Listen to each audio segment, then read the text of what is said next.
Well, we're back. I'm doing the bilge at the rear end of the boat now. As you can see down there, I've installed the box, I've installed the bilge pump, I've put the pipe on, and I've got 2 stainless steel clamps on it. Hopefully you can see all this okay. What I'm about to do is do a quick test. I've got a little battery up here. I'm going to run the pump, put it onto automatic mode, pour water into here and see if the pump comes on automatically, and check that there is no leaks anywhere around the pipe. The pipe is just coming out the back end and under the boat. It's just to do a quick test really.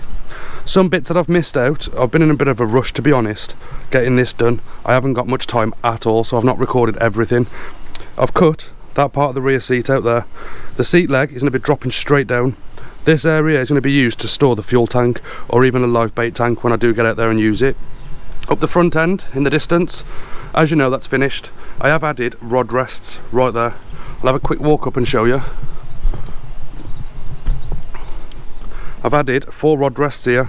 This is just to carry the rods on the way out, keep them up in an upright position out of the way. We should have paint here in a couple of days, so I'm hoping to have this boat finished by this weekend. You won't know which weekend that is by the time this video's out. It's going to be the boat will be finished and we'll probably already be fishing by the time this video's released. But that's that done. So from this angle down the back end, as you can see there, it gives us quite a bit of room there, so that's ready. Right, let's test this bilge. I'm going to give you a quick run through of this wiring. There's a few different wires here. I'm going to show you which wire's which, what wire does what, and we're going to give it a test on automatic mode. I'll leave the camera running, talk you through it while I do a quick test. Right, I'll show you this wiring quickly. In the manual, I'll show you now. This is the wiring. I don't know if you can see that very well on the camera, I hope you can. This is the wiring. You've got constant auto, no manual override, constant auto with the manual override. I will show you how to wire all this in properly to the battery once you're at that stage. But the brown wire with a white stripe is manual. The brown wire on its own is just the power. The black is the earth. Then you have a fuse into the battery and then another earth. The earth on a boat runs to the negative terminal on the battery. You don't have an earth on a boat like you do a car. You got constant auto, no manual override. We'll be wiring it up with constant auto and manual override, so we can put it in auto mode or manual. And as you can see on this page right here, right there, it tells you down the bottom here, the brown wire is for automatic mode. The brown wire with a white stripe in it is manual, and then you've got the black wire which is ground. It also tells you in here what gauge wiring you need for the length that you're running here. I'm going to be 15 to 20 feet away from the pump, so I need 14 gauge wire. Then you've got 12 gauge, 10 gauge and 8 gauge for the distances, and also 16 gauge for hardly any distance. Well, we're going to connect up this brown wire now to the battery.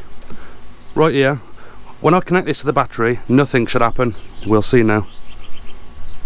Yeah, nothing's happening. So as soon as I pour water into this box and it detects the water, this pump should automatically switch on. We'll try that now. We'll get it ready.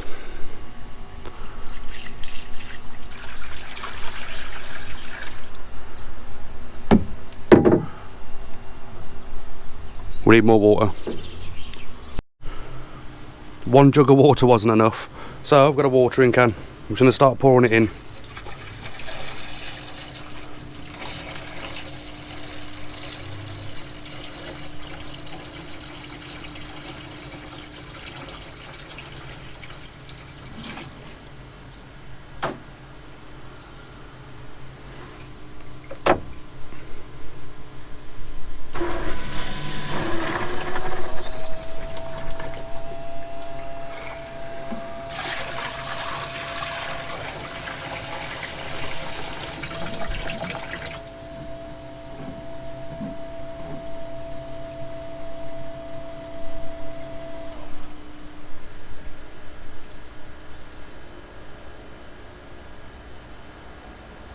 Well, that seems to be working there.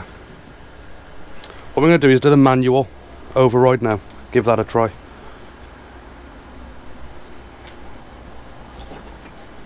We'll start getting water poured in before I connect it.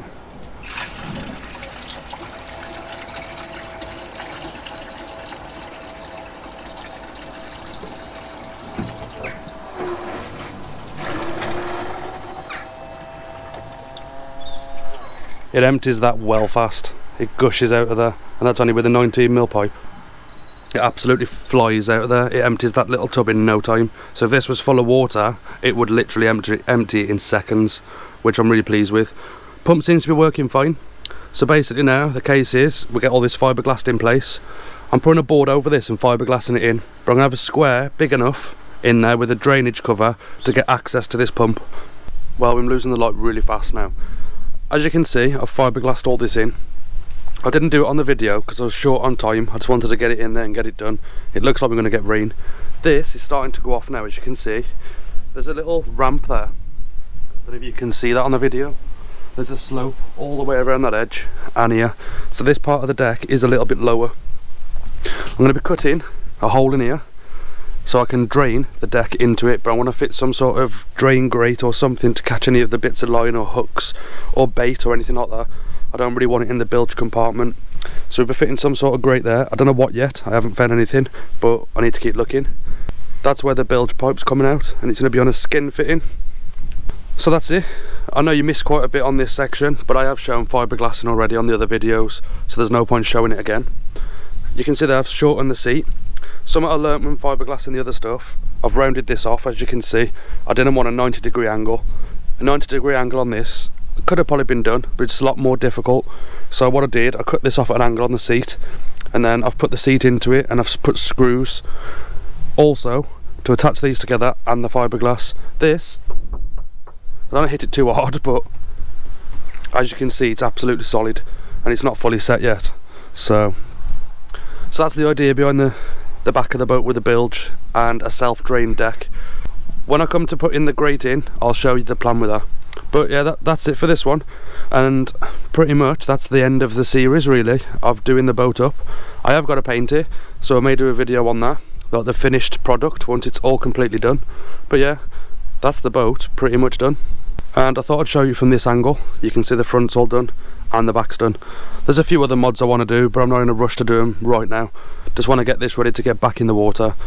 From the time of this video, there's probably around 3 weeks maybe until they lift this lockdown and we can get back out. By the time you see this video, we may already be fishing. I don't know how I'm going to release the videos yet, but well, that's it. If you've enjoyed the videos, please give it a like, and I'll see you in the next one. Well, that's the end of the boat restoration. All the power's done, all the painting's done. There's a few little tiny bits to do. I've got to screw the rod rests in place, add maybe 1 or 2 mounts for this GoPro for when we're fishing. But yeah, this is it complete, totally finished. The electrics I've not actually videoed. The reason why, it's going to be too confusing. I did it all pretty tidy, and when it come to actually installing the panel in the bulkhead there, bit not the bulkhead, the front of the locker, it's just a mess of wiring, to be honest. You won't be able to tell what goes where. I'm going to go up there now, switch the lights on so you can have a little look.